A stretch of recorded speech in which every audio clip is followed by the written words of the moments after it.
Okay, today we have a very special speaker, a good friend and a repeat speaker here at UUCH.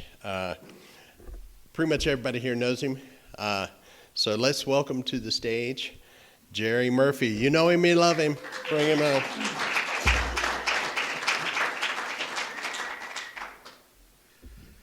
All right.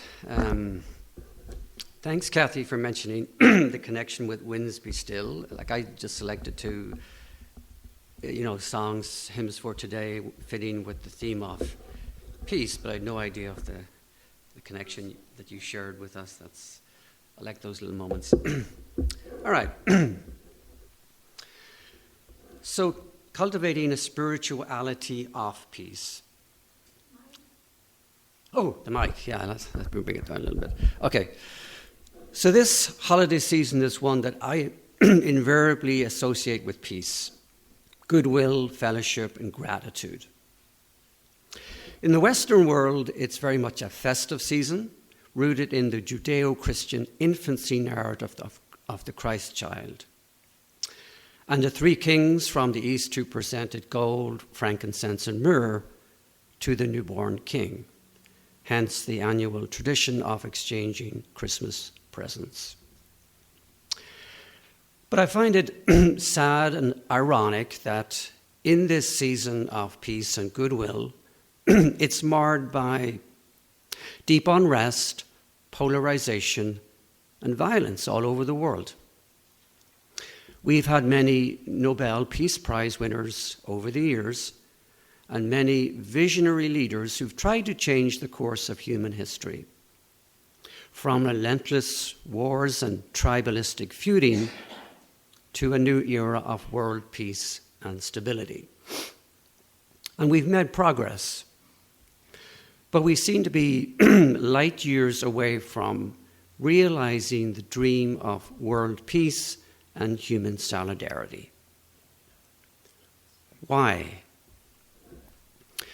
Because human consciousness as a whole is still reeling in egoic impulses of fear, confusion, and lack. We are not at peace. So what I want to offer here is what I'm calling a patchwork of pointers to peace. The peace I'm referring to is inner peace. And this inner peace, by extension, is, I believe, the only pathway to world peace.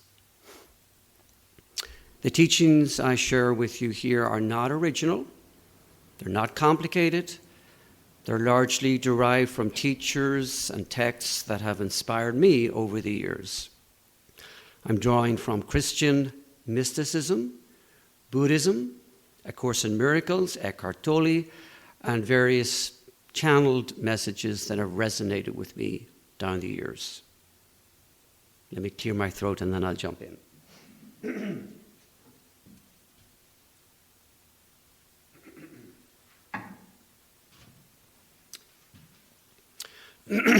Okay. So my first pointer to peace is what I call be open and receive. When everything in our lives and in the world around us seems to fall apart, we typically feel like we're victims of circumstances beyond our control. So we often give up and despair. We lose hope in ourselves and in humanity, or at least many of us do. Our true divine essence and nature is not that of conflict and separation. It is one of communion and oneness. So the old paradigms of divide and conquer, of instilling fear and division, and of indulging what we think we need to survive in this world are long overdue a major overhaul. When we see ourselves, others, and the whole created order as divinely imbued with vibrant life and not lacking in anything, then there's no place for rivalry, competition, war, and perceived separation. Being open to what unites us and to the guidance available to us from many spiritual dimensions, allows us to receive what we need to live harmoniously and peacefully on our planetary home. That takes me to my second pointer to peace. Acknowledge the hand of grace. When I ministered as a Catholic priest in another lifetime in California 20 plus years ago, I always loved these lines from one of the Sunday Eucharistic prayers. God of love, our source and our fulfillment, you create all things, and in you we live and move and have our being. Acknowledging the hand of grace means noticing the divine as immanent and operative in my life and in every life. It is knowing that we are deeply loved and guided in every moment by that which created us and lives in and through us. Now, that is not to say that terrible things do not happen that are not the hand of God. For the hand of humankind produces terrible results at times. But this is allowed as part of our overall spiritual evolution. We have free will. And when we're not in touch with the love at the core of our being, we will default to egoic impulses such as fear, greed, and hatred. Actions stemming from these impulses cannot bring peace. Every choice and mistake we make ultimately leads to the truth of our divinity. It all belongs. We get to choose how we respond to the difficulties and challenges of life, whether with anger, love, resentment or gratitude, judgment or forgiveness. Life is good when we acknowledge the hand of grace, guiding us no matter the circumstance. All right. My next pointer to peace is declare your deepest desire. The 4 pillars of Buddhism are the truth of suffering, the truth of the cause of suffering, the truth of the cessation of suffering, the truth of the path to the cessation of suffering, also known as the Eightfold Path. In essence, Buddhism teaches that humans suffer because we form unhealthy attachments to what we think will make us happy. 21st century Western lifestyle is replete with purported ways to be happy and fulfilled. Recognition, success in our careers, a relationship that completely satisfies us, the most expensive and highest quality material possessions, admiration from friends, world travel, and so on. The truth is, what we most deeply desire is peace, love, and happiness. But these cannot be found in anyone or anything outside ourselves. In Buddhism, there is a term, turiyatita. It means the participant observer, the one who doesn't identify with his physical body, their physical body, or public persona, but still totally honors the experience of incarnation. A false egoic belief or compulsion is that we must get or do something to be happy. While the simple truth is we don't need to get or do anything to experience true peace and contentment. When we step beyond our compulsive doing and desiring and rest in quiet stillness, albeit momentarily, therein lies a taste of inner peace. A little practice I think I shared here one other time. This is a spiritual practice I've taken from Thich Nhat Hanh. He was a Vietnamese Buddhist monk in Plum Village in France, also a peace activist. So this is a little spiritual practice you use by breathing in deeply, being consciously aware of your breath, and then breathing out as deeply. On the in-breath, you would begin, I have arrived. On the external breath, I am home. In the here, in the now, I am solid, I am free. In the ultimate, I dwell. Okay.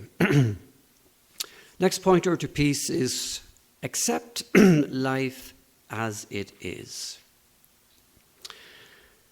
The human ego, or to put it in technological parlance, is the operating system that programs how we think and act. And it's a useful learning tool.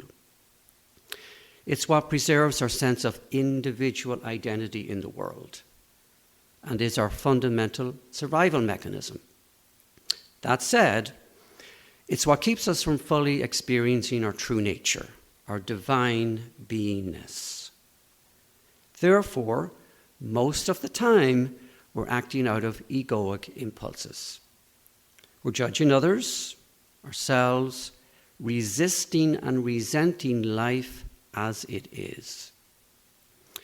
We're living in our minds.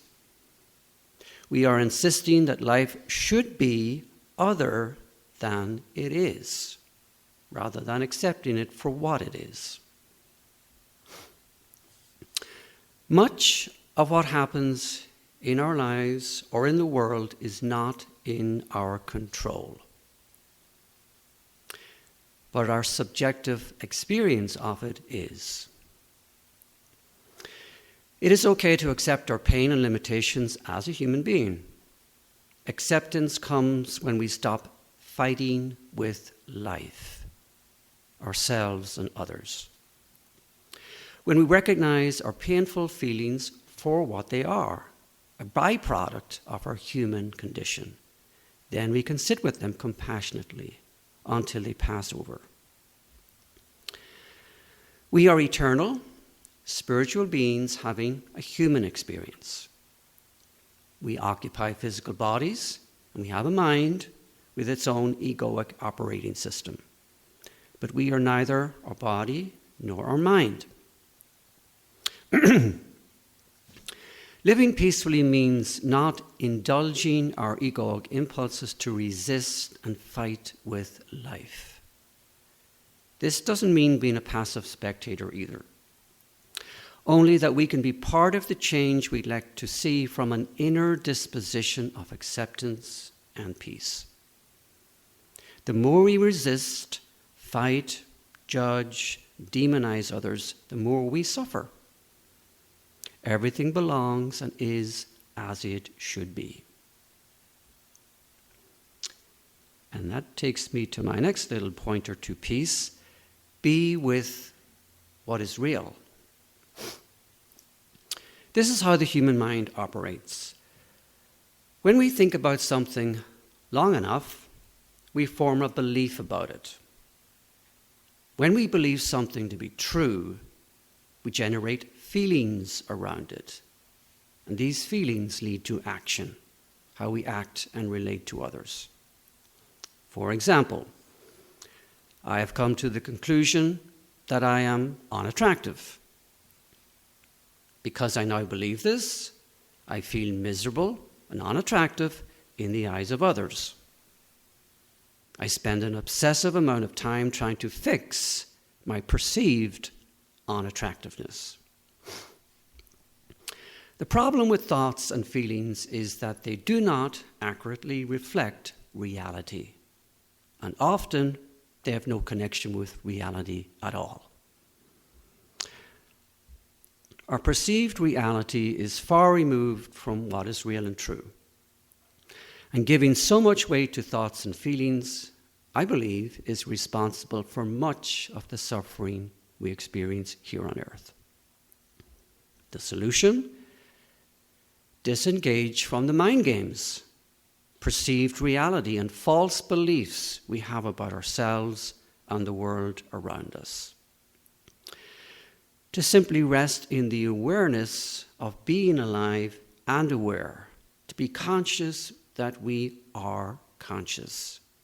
We are not subject to the fickleness and vagaries of human thoughts and feelings, unless we choose to. As it states in the introduction to A Course in Miracles, nothing real can be threatened. Nothing unreal exists. Herein lies the peace of God. In essence, love is an eternal creation that cannot be destroyed, and peace is possible by stepping out of fear. And that brings me to, I think, my last little pointer to peace. Let love be your guide. In A Course in Miracles, it states that love has no opposite. It is the immanent, all-pervasive, most powerful life force energy in the universe. This force, as it moves through the human being, gets corrupted by self-interest and greed.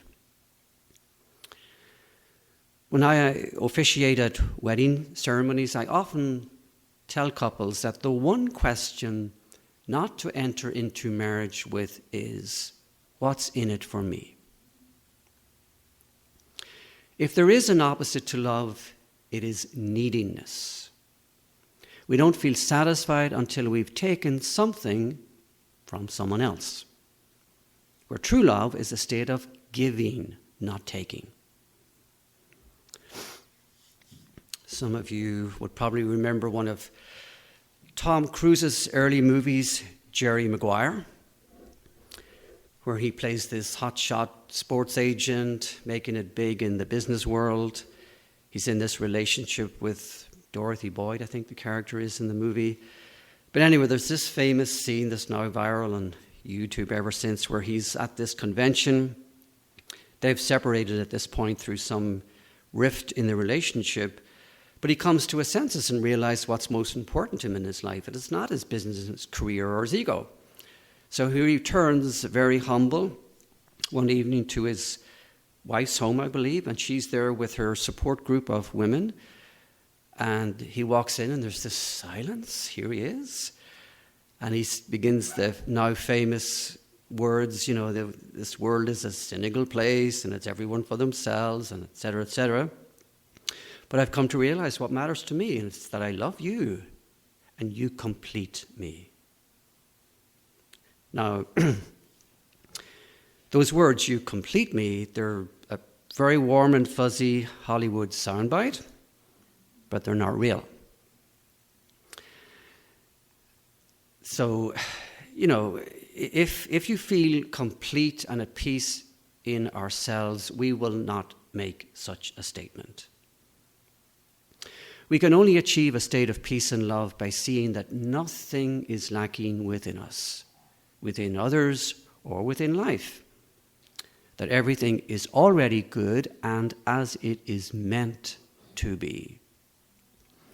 Love is what we desire, not a love that needs, but a love that forgets itself in the presence of the beloved, which is all of life. Letting love be our guide means aligning with the divine force of love within us and letting it move and inspire how we live in the world. And that is all I could come up with. Thank you for your attention.